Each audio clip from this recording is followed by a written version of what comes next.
Ahead with our third session, and this is on Tech Smart Agriculture for a Self-Reliant Bharat.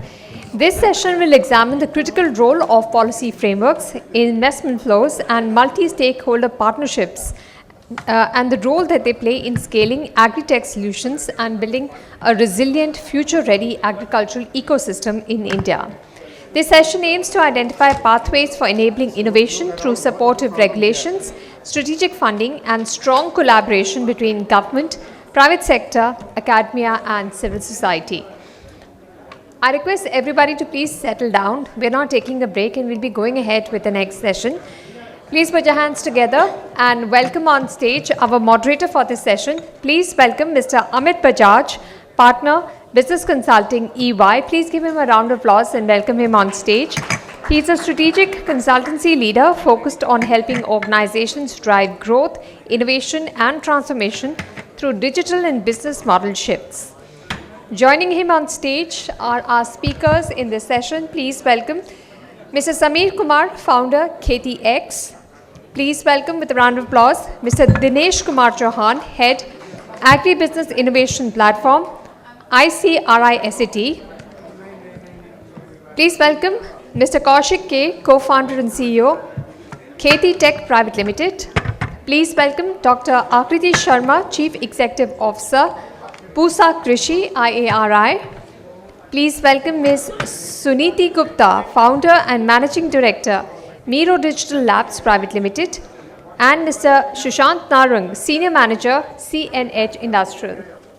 Amit Bajaj, our moderator, to take this discussion forward. Thank you. I would first like to thank ASSOCHAM for inviting me to moderate this session and all the delegates on the dais. I also assure audience that we would try to complete it within next 30 minutes. We don't want to be reason between you and your lunch. So, to all the fellow members here, as this session is about how to scale up smart agriculture for a self-reliant Bharat, and we understand that when we talk about this scale up, then it is not responsibility of only one stakeholder, not only startups, entrepreneurs, government, funders or farmers, but it is a collective responsibility of all. So this is an open question to all, that how do you think that stakeholders could come together and work on scaling up technology smart agriculture for the country? So any one of you could answer.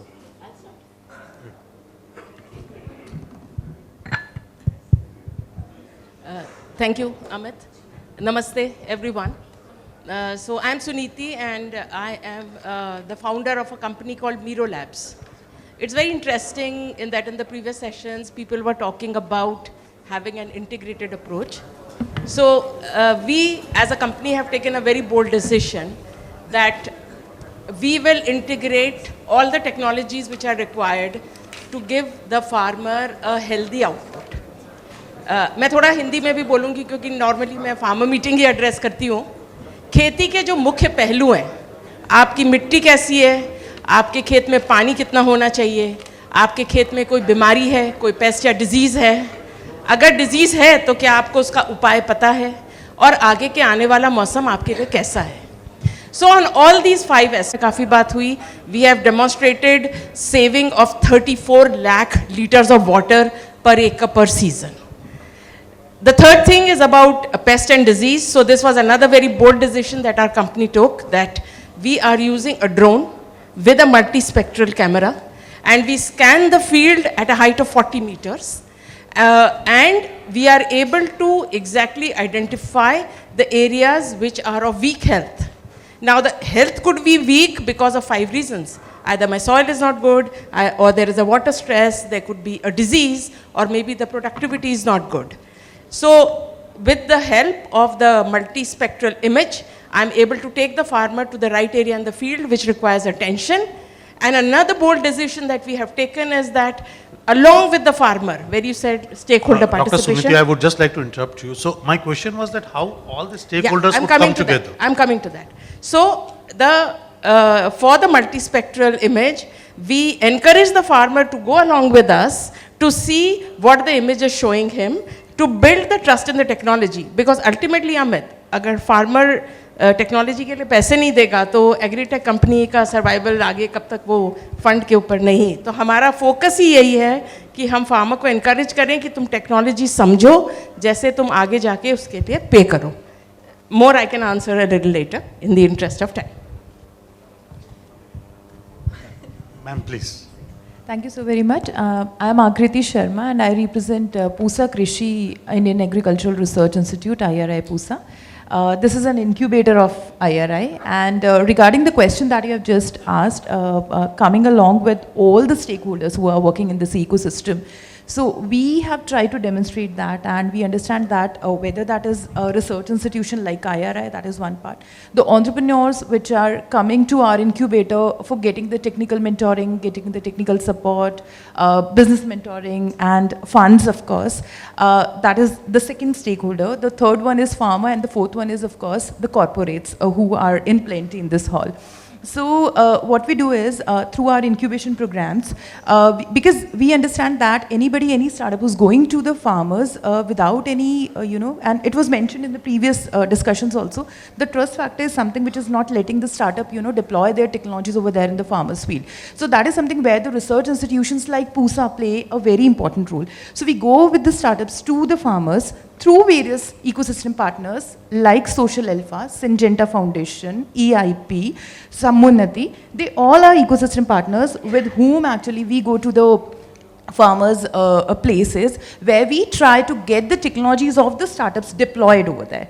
So whether those are paid pilots, whether those are the technology deployments, the actual ones where the payments have to be made by the farmers, or we are also trying to exhaust our KVK and Atari network, which is there. So recently, 2 days back only, we had this field day with 44 of our startups, whom we have taken to a village and where the farmers were there, and we tried to deploy their technologies, and 5 leads have been generated over there and the technologies were actually deployed. So that is something we tried to do. So this is how the stakeholders Dr. are coming Sharma, along. what do you think, what kind of challenge farmers mostly face in implementing the technologies? See, farmers, many a times, like when we are talking about tech, the precision agriculture, if we majorly talk, they do not believe. That is one part. They understand that because there are many players over there in the market who are coming along, and the validation of the technology is not there. They are bringing the solutions, they are saying something, but the farmers are not open to, adopt that. That is one part. And if there is any kind of, half kind of adoption is there, the results are not there, as mentioned in the previous discussion also. So that is something which is actually discouraging farmers to adopt. That is a major challenge where the research institutions and the government body plays a very important role to develop that trust with respect to validation of the technology. Their claims are genuine, correct. So you mean proof of concepts are quite important for taking technologies to technology the last validation is very important because whatever they are claiming, whether that is correct or not, that has to be supported with evidence generated by either research institutions or maybe like other partners. Here, the stakeholders play a very important role. Seeing is believing. Yeah. So Dr. Chauhan, I think you wanted to add something. Thank you, Amit. First of all, I would like to thank AgriTech for inviting me for this panel discussion, and in the interest of audience, I would like to take to like what are the kind of work which we do, and so that it will bring more clarity. Right? In the interest of time, I think you have skipped that introductory part of the speaker and come straight to the question. So it becomes very important for me to communicate that as well. So I come from ICRISAT, and ICRISAT is an international organization, only international organization, CGI Institute, which is headquartered in India. We are based out of Hyderabad. This organization is almost more than 50 plus years old. We work largely around dryland crops, and dryland crops are our mandate crops, like especially millet, grain, wheat, groundnut, chickpea, etc. We have the largest repository of germplasm, more than 1,25,000 germplasm at our gene bank within Hyderabad. We have, I represent Agribusiness Innovation and Nutrition Platform within ICRISAT, where we have one of the first agribusiness incubator of the country, which was created some 20 years back. We have been instrumental in working very closely with almost and developing a capacity building of more than 23 plus incubators of the country and equal number of incubators across geographies in Africa as well. We operate both in India, Africa and Southeast Asia, etc. Now coming to your question of like why it is important for innovations, right, and what is the role of various stakeholders. If you ask me on a personal front, like I have been working in the private sector and worked along with farmers in almost more than 18 states of the country, across geographies as well. And what I have found that collaboration and partnerships are key for successful of any innovation. We need to understand the nuances of technologies and we have to handle each and every stakeholder. Right? For example, like we have got one, since this panel and session of today's discussion are largely revolving around AgriTech. So ICRISAT has been playing a very important role, especially around precision farming and AgriTech. We have developed some of the very advanced platforms, like ICET is one of the platforms which was developed in partnership with a couple of other stakeholders like IMD and IIT Chennai and other institutes as well, which is very specific. Like we have a platform which provides specific field-based crop advice to the real-time crop advice to the farmer on the basis of hyper-local, spectral, weather data and all those kind of climate advisory. So this is not at the block level, but it is the advisory which is being given to the farmers on the real-time basis on their field basis. This is some of the instrumental work which we have been doing. So Dr. Chauhan, I skipped the introduction, but you and ICRISAT and all the personalities on this dais are well known to everyone. So I think introduction is not required for this batch of panel. And that was the reason I skipped it. So Dr. Chauhan, I have a follow-up question that how do you think that research and innovation, so linkages between research and innovation actually getting implemented on the field could be strengthened? What kind of steps should be taken?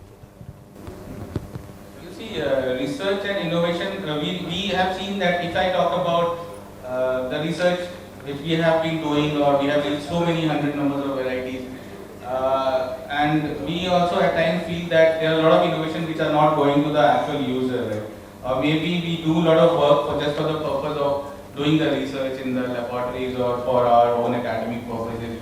Especially if I talk about a lot of LAS institutes and other educational institutes as well. So there has been a lot of innovation, but we need to understand what is the real problem statement, who are our target segment, and whether the research and innovation which we are developing will be actually finally utilized by them or not. So this is one thing. So and then secondly, how they are handled. Most of the innovation has to be scalable. It has to be very simple.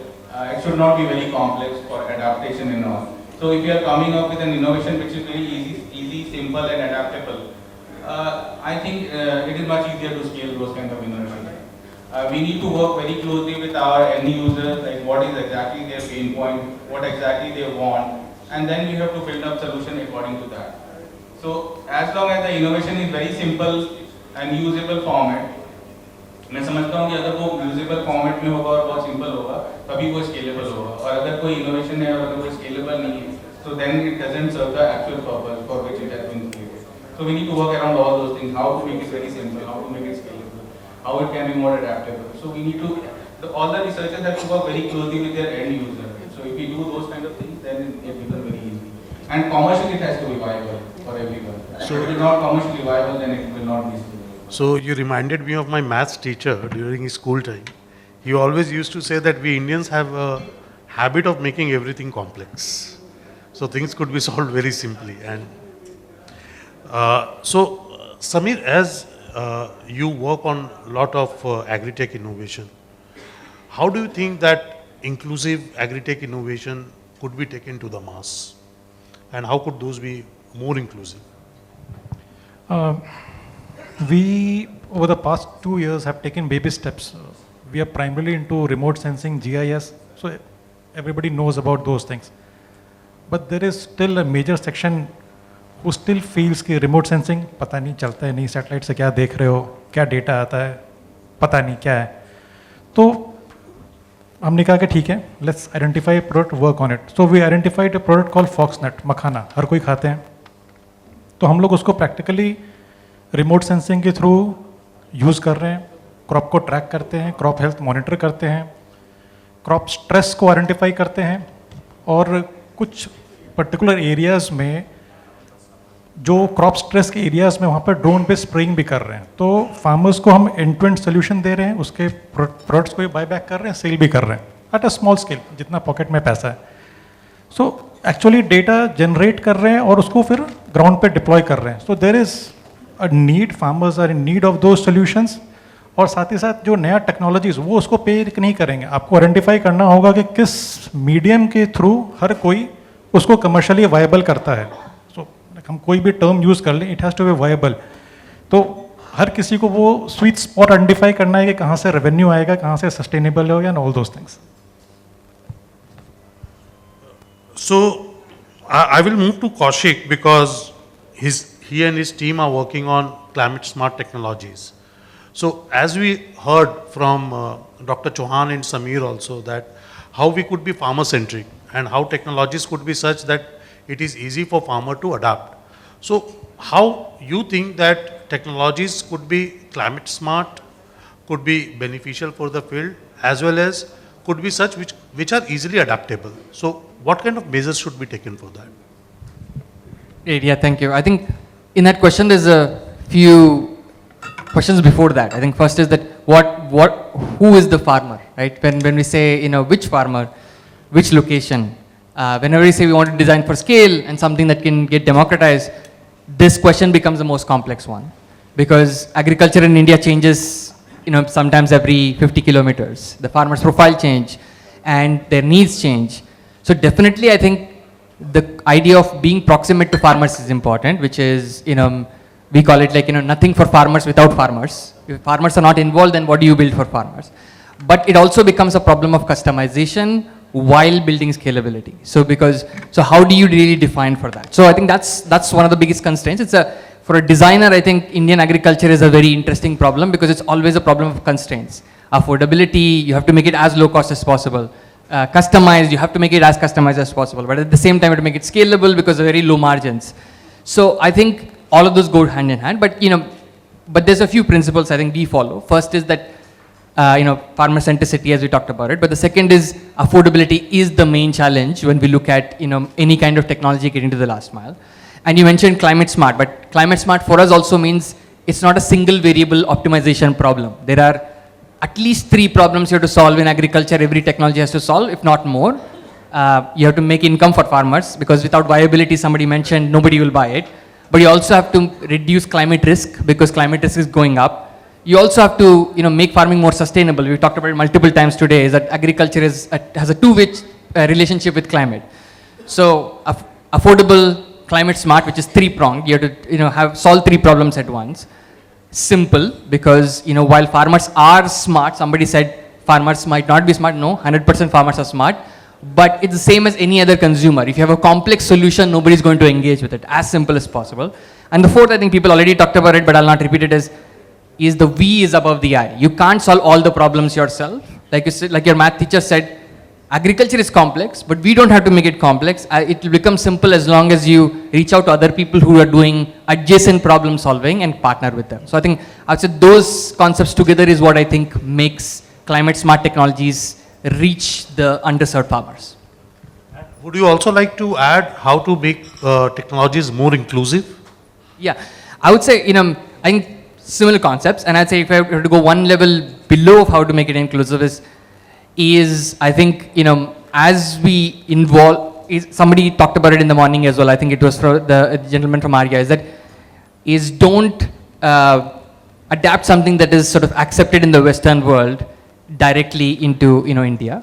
We have to take concepts, we have to get the fundamental science right, but we have to take it as almost like a refresh approach, because inclusive for India means what works in India, what the crops, for the weather, for the farmers' usage. So take the same concepts and build it from the ground up. So, and that's the only way that you can sort of, for us, for example, bringing down the cost of the technology that we work in by 90% happened by that. First, we took technology from Israel and we were like, it's very expensive, we can't do that. But we said, let's take the concepts and just build it from ground up. to say what is the minimum needed for Indian agriculture, Indian crops, and for the farmers we are working with in the regions we are working with. That's where inclusivity comes in, is building for the farmers that we're working with. Sounds good, and I think the views are almost coming similar, that technology should be simple, should be related to the ground, and one should see that kya chalega ground pe. But moving to Sushant. So Sushant, one simple question to you, because your organization is also working on tech-enabled farm operations and issues like such. Then how do you see the role of women in small farmers changing increased access to technologies? I think it's very important that women and small farmers are very important in this supply chain. In agri supply chains are not very bespoke. I mean, there are many corporates, but there are many purchasers. You have to select from where to buy and do all these things. But we have to see, we have to make our products and technologies gender neutral also, how women can adapt to them, how they can work very closely in their households and work very closely with the animal husbandry, because women are taking a hell lot of time with the animal care and everything also. Small farmers, tenant farmers, they have certain limitations of working also. So you have to make our technology like quite gender neutral, simple, easier to handle, and to generalize all this technology to FPOs, FPCs, or the custom hiring centers, so that their affordability also increases. And you have to make sure that you have to provide the technology right at their background, at the farm gate level, because women and these small tenant farmers have very limitations to leave their house and everything. So the role of women and small farmers are increasing very much. And as we as a CNH, I will give you an example. We produce very beautiful small square balers. And we produce these small square belts and we sell in Punjab through custom hiring centers. And government provides us leads as in this area, parali incidents are happening in more in number. So we touch base with the local government employees and everyone. They tell us, go with these FPOs, go with these custom hiring centers and give their technology. And these are the marginal groups which will be associated with you. And with this, the climate will also become more easier, and you will also be able to sell your products also. And the affordability of our product is such that they can touch base with our product. And center route is taken, then I think this could be disseminated well than what is being done now. So my last question, and this question is to all of you, and we could start from you only. What do you think, if you are asked to suggest one policy intervention for technology dissemination in India and scale up of technologies, agri-technologies, then what would you suggest? I would say more empowerment to FPOs, FPCs and these custom hiring centers, and allow these startups and government to increase the capex into the higher side, because our agriculture growth sector is so good. If you see, this year we are going to sell more than 10 lakh tractors in India. So if the industry is going so much, the government should at least try to expand more to the public capex route to empower and to push the money in this agri sector, because our manufacturing is not going that well. Everybody knows this. By this way, we can become a very much more export country also. At the same time, we can enrich our rural economy, because rural motorcycles, tractors, everything is growing very much. So the public capex increment would be a much more better idea. Government should provide some more funds to this sector. Kaushik, what do you think? Yeah, from our perspective, I think the one big problem to solve is access to finance and affordability. And I feel like we have some great initiatives, but when we look at technology dissemination as the focus area, they're now either one solution oriented, some solutions like that, like there's subsidies for some specific technologies or loans for some specific technologies. But I think we can need a universal energizing of that sector, because the private sector is not able to solve that at an individual farmer level. But if you want to build assets on the farm, then financing and de-risking, which is subsidies, needs to be available agnostic to technologies for the farmer, because the farmer has the best idea to decide what technology they want to invest in, if they have the access to capital and they have the access to the de-risking to invest in that technology. Suniti? Being purely a technology company, I feel the government can help with providing an incentive to the farmer for technology adoption and taking it forward. And like I said, that as a company, we do a lot of data measurement to give actual hard facts to the farmer. Incentive from the government would be really helpful in scaling. What kind of incentives? incentives could be in terms of, say, if it's an IoT device or a hardware which is getting installed, then maybe some subsidy on that, because that is the capex is a bit of an incentive, expensive part. Other than that, I feel monetary incentive, just thinking top of my head, a monetary incentive would be good if you adopt technology, because then the providers can go out and give it to a larger number of farmers. Dr. Sharma? I understand and echo with a few that physical and institutional infrastructure both need to be strengthened. So where I talk about physical infrastructure, we all know that capex investment with respect to, of course, developing the infrastructure at the farmers level, at the farm gate level, at the clusters level. But at the same time, institutional infrastructure with respect to, clustering the innovations which are hyperlocal in nature, which one of the panelists has, emphasized upon, and which are hyperlocal, and that need to be clustered, and that those need to be replicated to other areas which are again going to be hyperlocal with respect to that particular area. So that is something, because people are working in niches. So those niches have to be, clustered, and those kinds of solutions which are applicable to that niche has to be customized, and that was earlier also reflected. I understand institutional infrastructure building would help in doing that. Yeah. Thank you, Dr. Sharma. Dr. Chauhan? I think at the policy level, we have to see from two fronts. So one is from the perspective of the industry. How we can facilitate industry to bring those technologies. So on the policy front, we need to see that how we can simplify most of the things, and can we have a simpler policy so that we can we can not only innovate technologies but how to take it to the global level.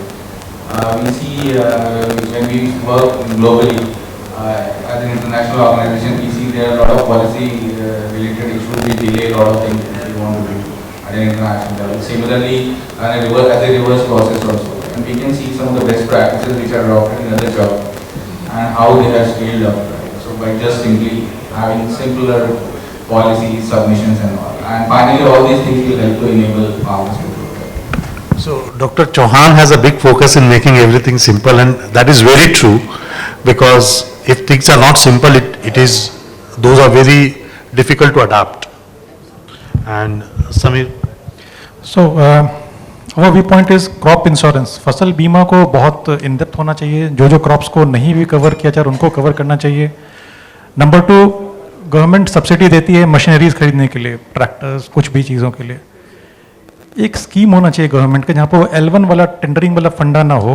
माने जो भी startup या जो भी innovative companies इसमें research कर रही है, इन डेप्थ में कर रही है, उनको भी सब्सिडी मिलना चाहिए, सम टाइप ऑफ समथिंग, ताकि वो जो ग्रास रूट पे काम कर रहे हैं उसको कुछ हेल्प मिल सके. 2 points. Samir, I am in very much alignment with you on this L1 wala funda now. So I too strongly believe, and being from consulting service, that also to government sector, that the maximum weightage should be on technical abilities rather than L1 or finance. So a great point of views coming. So if we see, if I aggregate, then views are that there should be focus on capital expenditure.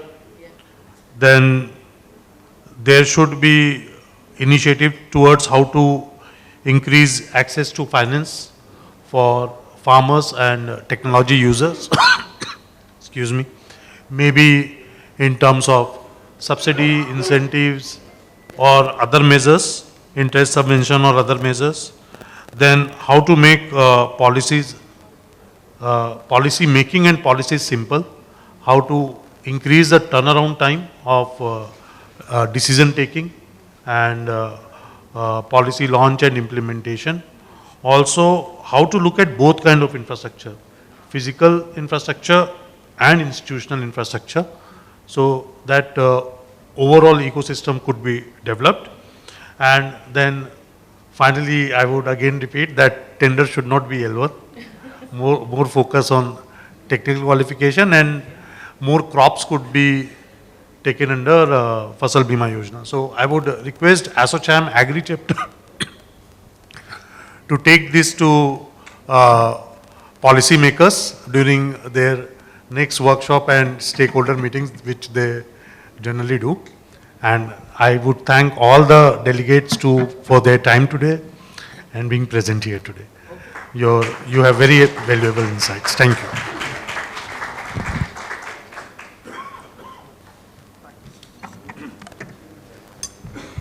And as I promised, we didn't come between you and your lunch. So just within 2-3 minutes, I think we'll break for lunch.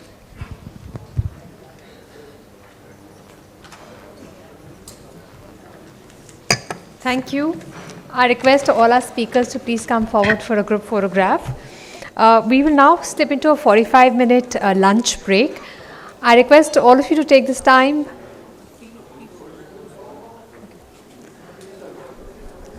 We'll be back in our seats at 3 p.m. So I request everybody to wrap up your lunch, take the time to meet all your friends, but please be back in your seats by 3 p.m. Thank you.